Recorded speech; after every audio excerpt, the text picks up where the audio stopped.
కుక్కవోర్ల పడి మక్కెలు ఇరగలేదా మీకు తెలియదా? చేసిన పాపాలు ఎక్కడికి పోవు, మన ఎంబడే వస్తూనే ఉంటాయి నీడలాక.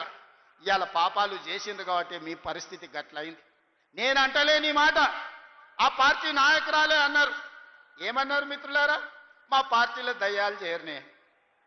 సొంతింటి బిడ్డ టీఆర్ఎస్లు ఉన్నోళ్ళు దయ్యాలని చెప్తుంటే సమాధానం చెప్పలేక దయ్యాల నాయకుడు ఫామ్ హౌస్ లో నిద్రపోతుండు.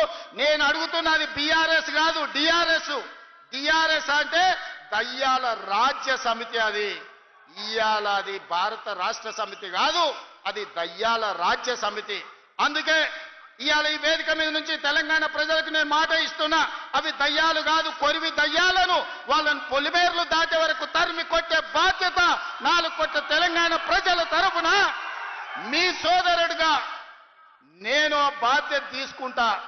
ఖచ్చితంగా ఈ కొరివి దయ్యాలను పొలిమేర్లు దాటే వరకు తరిమి కొట్టాలి.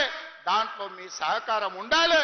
నల్గొండ బిడ్డలు ముందు బాగానే నిలబడాలి అని చెప్పి నేను మా మిత్రులకు విజ్ఞప్తి చేస్తున్నా. ఇవాళ మిత్రులారా, నేను ప్రభుత్వ ఉద్యోగుల గురించి చర్చించిన